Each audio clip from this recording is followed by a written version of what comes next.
At 6:20 on a Thursday morning, every hay crew in Dry Creek Valley was racing the same storm. Every crew except Tessa Rowan's. At 22 years old, with 54 acres of alfalfa already cut and thunder 2 states away, Tessa climbed down from her tractor, pulled the key from the baler, and left the machine sitting in the middle of the field. Then she did something that made even less sense. She widened every windrow. She spread the hay flatter, and she left it there for the rain. By lunch, people were calling it inexperience. By sundown, they were calling it ruin. Because in that part of Missouri, rain on cut alfalfa did not mean a small mistake. It meant bleached color, shattered leaves, lost protein, and horse buyers who could smell weather damage before a bale ever left the truck. Tessa knew all of that. She also knew something the men running their balers past midnight had forgotten. A field could survive getting wet. A sealed bale could not always survive what happened inside it. 4 months earlier, Tessa had not expected to be making the decision alone. Her father, Dean Rowan, had been checking fence after a spring washout when the rear tire of his tractor slid off a clay bank. The tractor stopped against a hedge before it rolled, but Dean's pelvis did not survive the impact. He came home from the hospital with a steel walker, a stack of instructions, and a temper that got worse every time he heard farm equipment moving without him. The Rowan place was not large enough to hire a full crew and not small enough to pause for a season. They kept 36 beef cows. They sold clean alfalfa to 2 boarding barns outside Kansas City, and the second cutting paid the note on the baler. So Tessa took over. Not symbolically, not for a few mornings while her father recovered. She took the calls from buyers, repaired the mower conditioner, tracked fuel, watched the forecast, checked calves at 2 in the morning, and learned how quickly a farm could turn 1 weak week into 6 months of debt. At first, the valley admired her. People brought casseroles. Men stopped by to say Dean had raised a tough girl. But admiration lasted only as long as Tessa looked like a daughter protecting her father's way of doing things. The moment she made a decision they did not understand, admiration changed shape. It became advice, then concern, then a story told about her in rooms she was not in. The trouble began 2 days before the storm warning.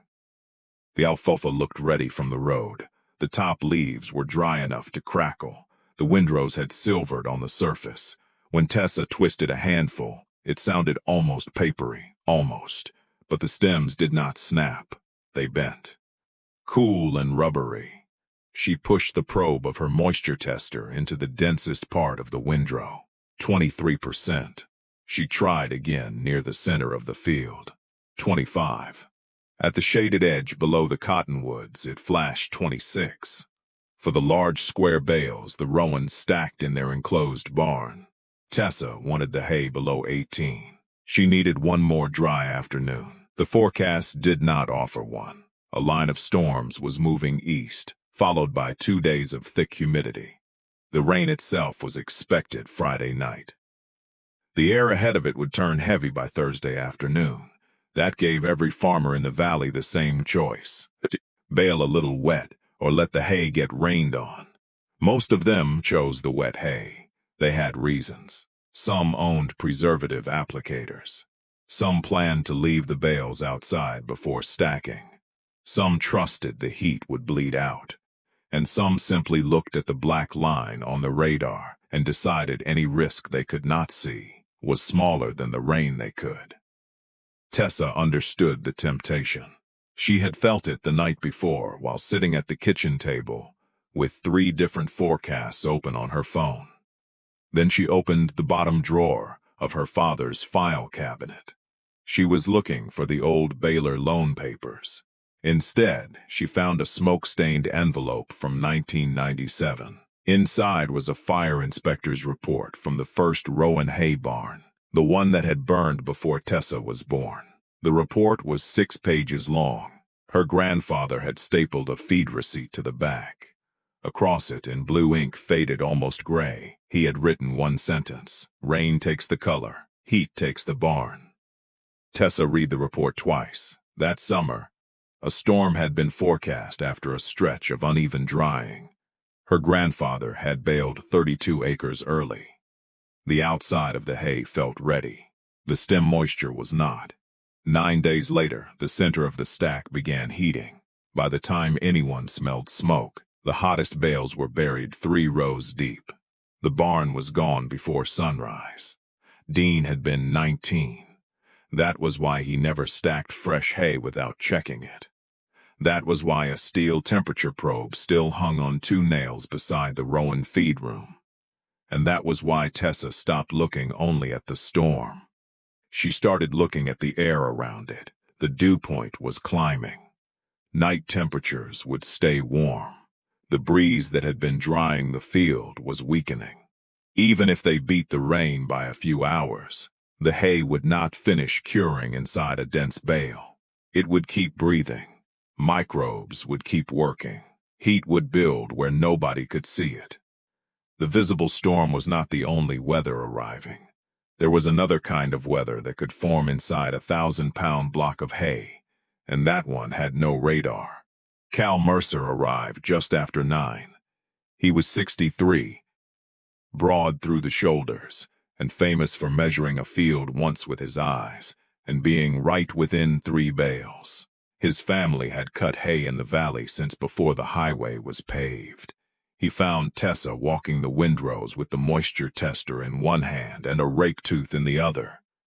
"You've got until dark," he said. "I can send my second tractor over. We'll have this wrapped by midnight." Tessa showed him the meter. He looked at the number, then at the sky. "It'll come down. Not enough. You let that storm hit this. The horse people will turn up their noses. If I bale it now, I won't put it in the barn. Then leave it outside." In this humidity, Cal took off his cap and rubbed the band between his fingers. He was not trying to humiliate her. That made it harder. Tessa, wet hay in a field is a guaranteed loss. Heat in a bale is a risk. Farming is choosing the smaller damage. She looked across the 54 acres. "No," she said. "Farming is knowing which damage stops when the weather does." Cal waited for more. She did not give him any. He left his offer standing and drove away. By noon, 3 other neighbors had called. One offered equipment. One offered labor. One told her flatly that pride was an expensive way to run a farm. Tessa thanked every one of them. Then she unhooked the baler and attached the tedder. Instead of compressing the crop, she opened it. She spread the windrows into wide, thin mats so air could reach the damp stems. She cleared grass from the lower drainage swale. She moved the best hay off the shaded edge and onto higher ground. And she marked 6 sections with orange flags so she could test them separately after the storm. From the road, it looked like surrender. Up close, it was preparation. That evening, Dean made his way to the porch on the walker. The valley around them sounded like a factory. Engines ran on every slope. Work lights floated through the dust. Balers thumped in a steady mechanical pulse long after the sun went down.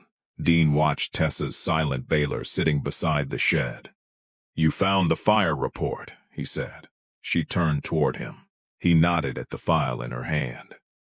"I wondered when you would. Why didn't you ever tell me? I told you to check moisture. That isn't the same thing." "No." He eased himself into the chair. "It isn't." For a while they listened to Cal's baler working across the creek. Then Dean asked, "What are your numbers?" 23 to 26 this morning. Surface dried some by noon. Stems didn't. Preservative. Applicator pump is failing, and I don't trust the rate. Outside storage? Humidity stays above 80% most of Saturday." He looked at the western sky. "You may lose the second cutting." "I know. And if you bale it now." Tessa looked toward the barn her father had rebuilt with his own hands. "I may lose more than hay." Dean's jaw tightened. Not because he disagreed, because he did not. By Thursday night, The Rowan field was the last unbaled alfalfa in the valley. The pressure became physical. It was in the headlights slowing on the county road. It was in the phone that kept vibrating on the kitchen counter. It was in the way people said her father's name when they tried to change her mind, as if Dean Rowan's judgment belonged to the community, now that he could not climb into a tractor. At 10:40, the first gust hit the house. At 11:15, lightning opened the sky above the western ridge. Then the rain came. It struck the barn roof so hard, Tessa could feel the vibration through the kitchen table. Water ran down the glass in sheets. The yard disappeared. The weather radio warned of straight-line wind, then flash flooding along Dry Creek. Tessa stood by the window and watched 54 acres of premium alfalfa vanish into darkness. No theory made that easier. No old report made the rain sound smaller. Every minute it fell, soluble nutrients washed from the crop. Leaves loosened from stems. Green color drained toward brown. By 2 in the morning, the storm had dropped more than 2 inches. At 3, the low swale filled. At 4, water crossed the field entrance. Tessa pulled on rain gear and stepped outside with a flashlight. But Dean stopped her at the porch. "You can't fix it in the dark. I need to see the swale. You need to stay alive long enough to harvest what's left." She stood there with water running off the hood of her coat. For the first time since spring, she looked 22. Not stubborn, not certain. Just young enough to wonder whether everyone else had seen something obvious that she had somehow missed. She went back inside. Neither of them slept. Morning did not reward her immediately. The field looked terrible. The alfalfa lay dark and flattened against the ground. Mud coated the entrance. Water stood in the lowest section despite the swale she had cleared. When Tessa lifted a handful, it was heavy enough to drip. Across the valley, neat rows of fresh bales stood under tarps or inside barns. For one full day, the valley's judgment looked correct. For 2 days, it looked even better. The rain moved out, but the humidity stayed. Tessa could not turn the crop without tearing leaves from softened stems. All she could do was wait for the ground to hold a tractor. At the diner Saturday morning, somebody said the Rowan hay would be mulch by Monday. Cal did not repeat it, but he did not come defend her either. Then, late Saturday afternoon, his son called, not Tessa, Dean. One of their new bales had reached 132 degrees. By Sunday morning, it was 148. Cal had stacked the driest-looking bales at the back of the barn. The hottest one was somewhere in the second row. Dean put the call on speaker. Cal's voice sounded smaller than it had in the field. "Do you still have that long probe?" Tessa was already reaching for the nails beside the feed room. She drove it over herself. The Mercer barn smelled sweet at first, then sour, then faintly scorched. Men pulled bales out one at a time with a skid steer while Cal's son checked each core. 141, 153, 162. At 163 degrees, nobody argued about whether the danger was real. They called the fire department.